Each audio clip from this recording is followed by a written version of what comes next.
Gabriela Jiménez, bienvenida. Hola, gracias, muy buenos días. Gabriela es licenciada en nutrición y consultora en nutrición y medicina natural, directora de La Salud Interior. Qué bueno que está aquí con nosotros. Gracias. No, Sí, adelante, adelante. tiene que ver con, bueno, en esta definición, ¿no? Es vigorizante. Eso es interesante porque en esta controversia de comer alimentos de origen animal, incluido meterlos como parte de la dieta cotidiana o no, la gente tiene la idea de que si no se come carne, se está desnutriendo al cuerpo, ¿no? Que los niños no van a crecer, que las personas no van a desarrollar alguna capacidad cerebral si dejan de comer animales. Y esto es justo lo contrario. Ya lo iremos desarrollando a lo largo del programa, yo me imagino, pero la realidad es que el consumo de animales tapona mucho al cuerpo. ¿En qué sentido? Porque qué tuvimos sentido? el otro alguien aquí en el Instituto Nacional de Pediatría a favor de...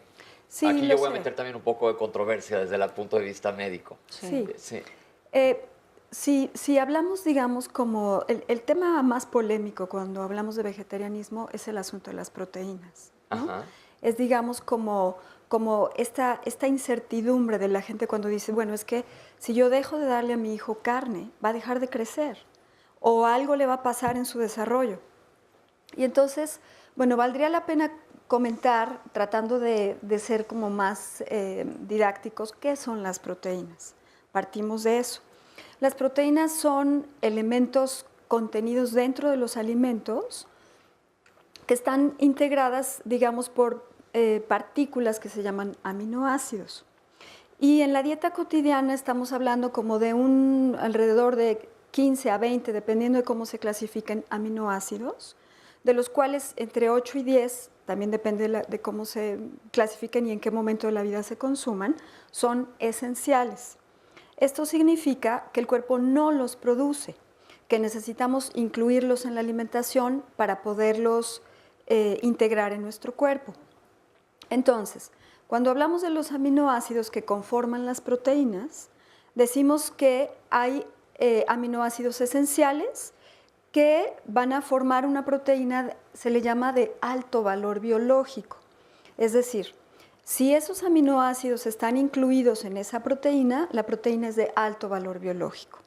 Si los aminoácidos no están incluidos en la proteína en la cantidad que se requeriría, se dice que la proteína es de mediano o bajo valor biológico. Entonces, para formar un tejido, la proteína tiene que ser de alto valor biológico. Se sabe que la proteína de referencia básica, que permite que el cuerpo pueda crecer y desarrollarse, es la proteína de la leche materna.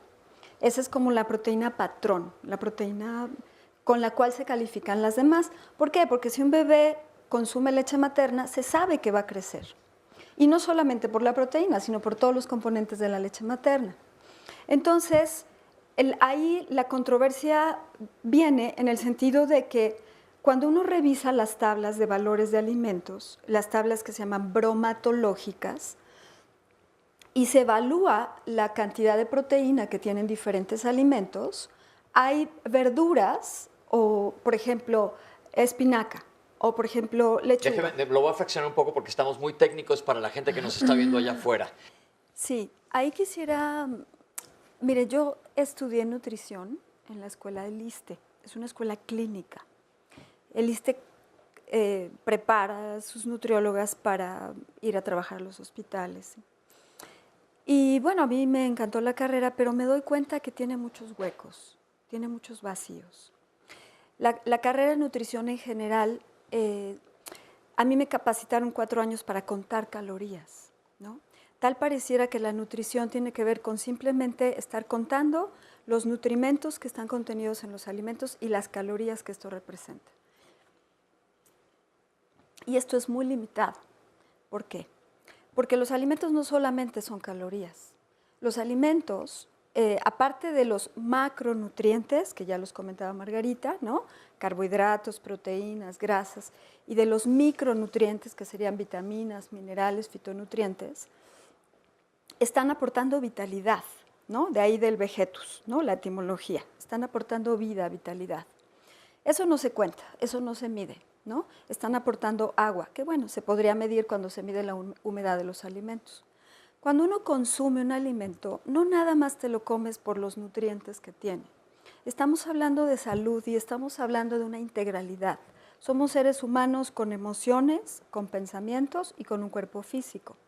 Y una emoción es tan fuerte que puede incidir en la bioquímica del cuerpo y alterar una función, ¿no? Cuando hay un colon irritable, no nada más es lo que te comiste.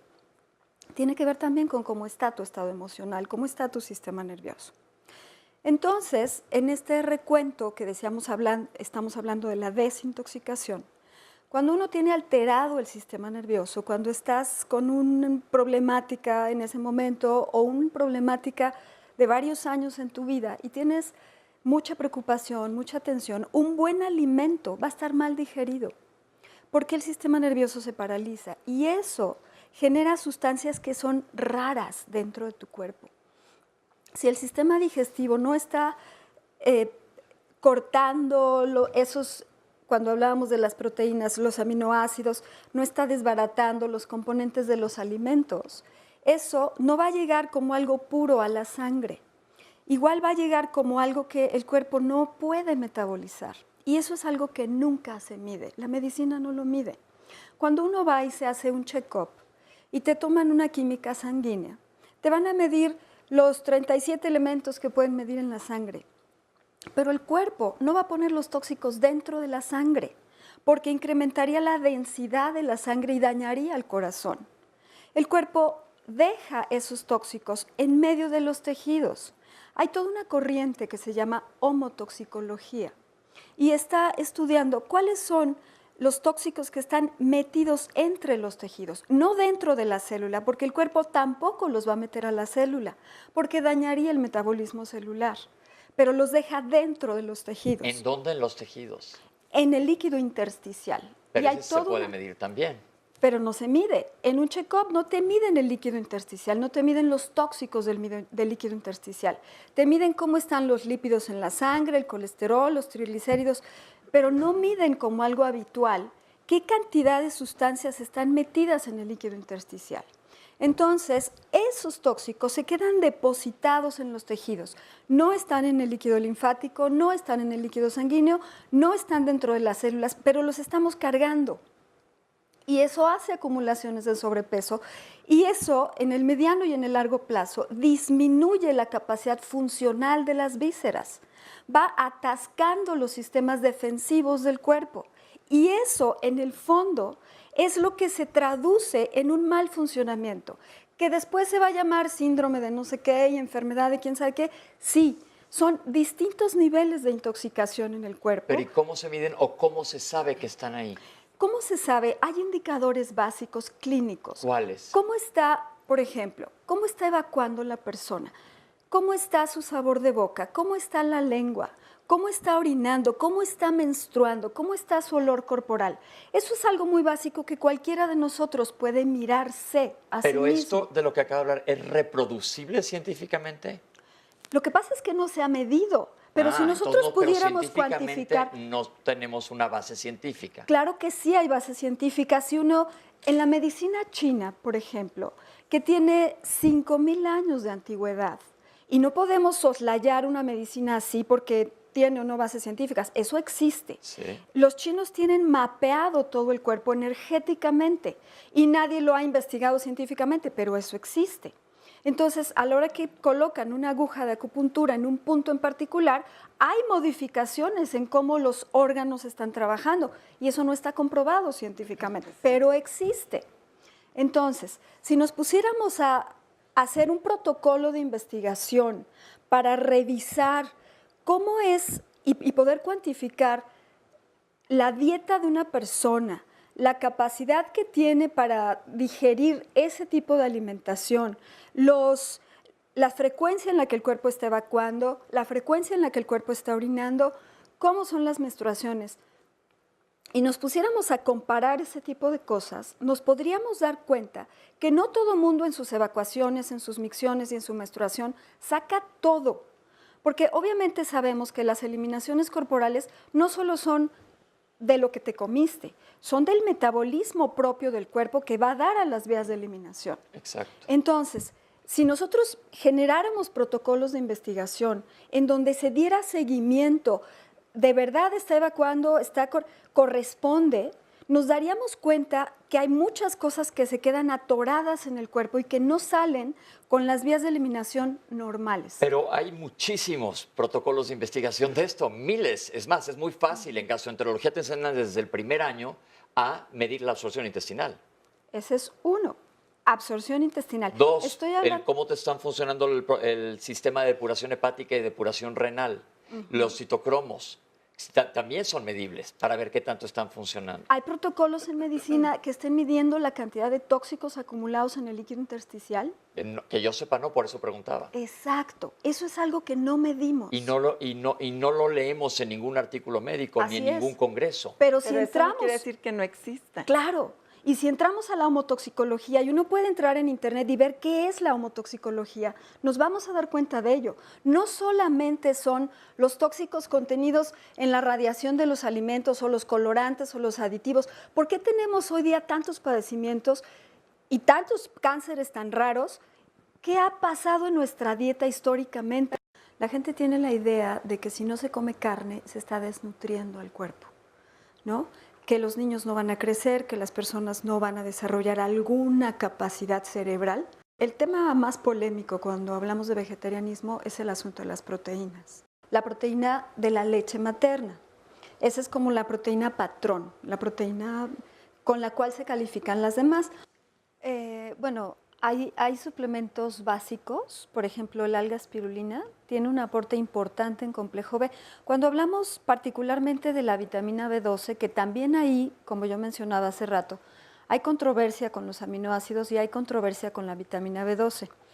El alga espirulina es una microalga que crece en lagos salitrosos y esa alga es un muy buen aporte de vitamina B12.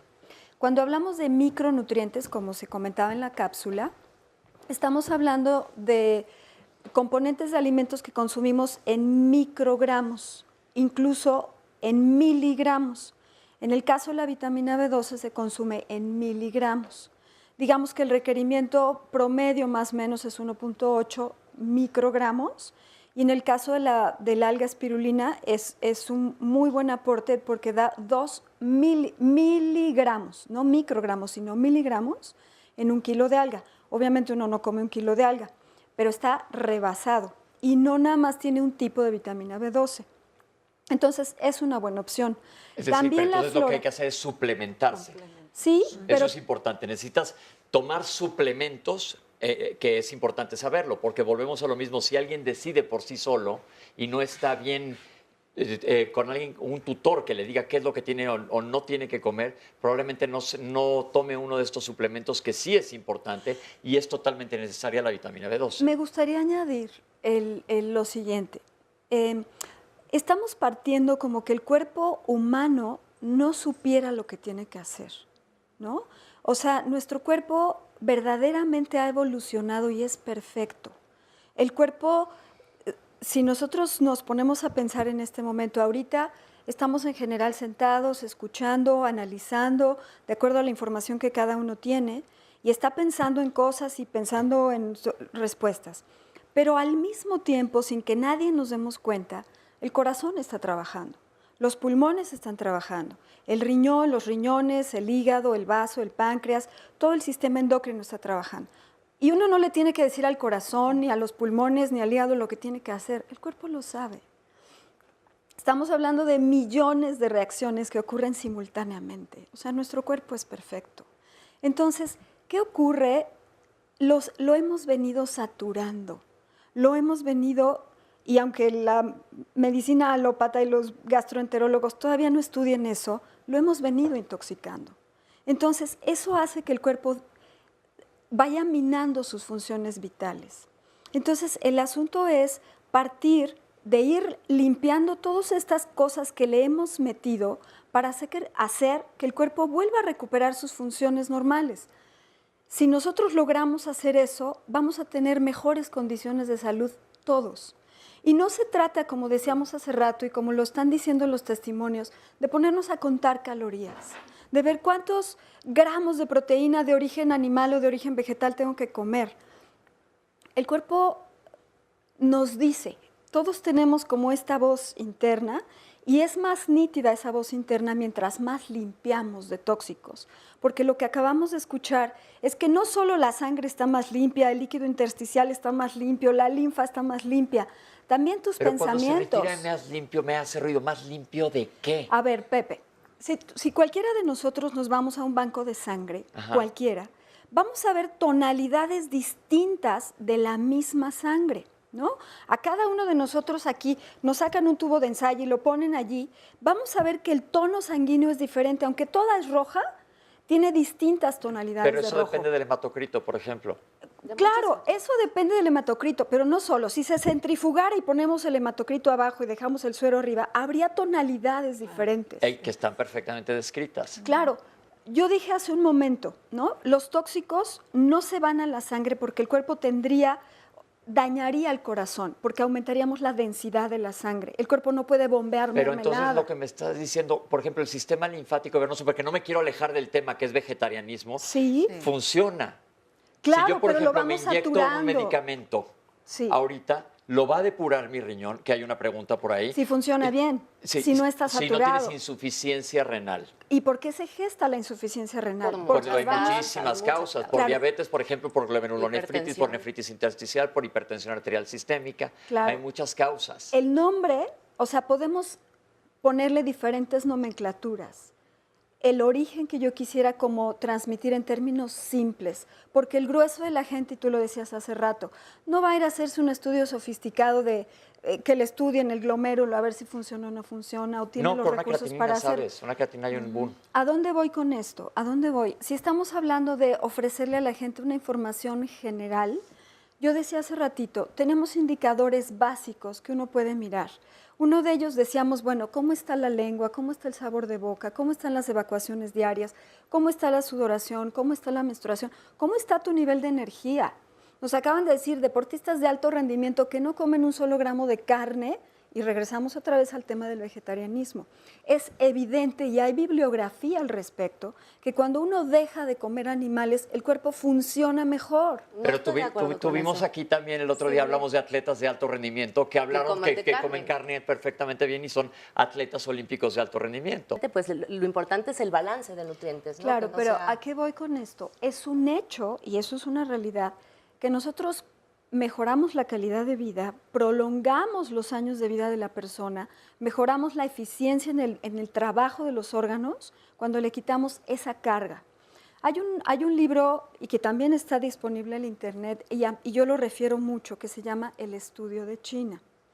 En ese libro trae estadísticas, trae protocolos de investigación de cuál es el efecto del consumo de proteínas animales en este letargo en los órganos, en esta mayor acumulación más rápida que hace que los órganos empiecen a disfuncionarse. Pero eso, si cualquiera de nosotros fuera capaz de ir y corretear al venado que se va a comer el león, encajarle las uñas, traspasar la piel con tus uñas, jalarle con tus caninos, a ver si le rompes la piel. El cuerpo humano no está capacitado para eso. Adaptación. Ya no vivimos en cuevas ni estamos desnudos por la calle. O sea, hemos evolucionado. Nuestra naturaleza. Y parte de eso es. En nuestra naturaleza uno puede coger una manzana con tu mano, no tienes que ir a corretear a nadie. Cuando uno consume un alimento, no nada más te lo comes por los nutrientes que tiene. Estamos hablando de salud y estamos hablando de una integralidad. Somos seres humanos con emociones, con pensamientos y con un cuerpo físico. Y una emoción es tan fuerte que puede incidir en la bioquímica del cuerpo y alterar una función. Hay indicadores básicos clínicos. ¿Cuáles? ¿Cómo está, por ejemplo, cómo está evacuando la persona? ¿Cómo está su sabor de boca? ¿Cómo está la lengua? ¿Cómo está orinando? ¿Cómo está menstruando? ¿Cómo está su olor corporal?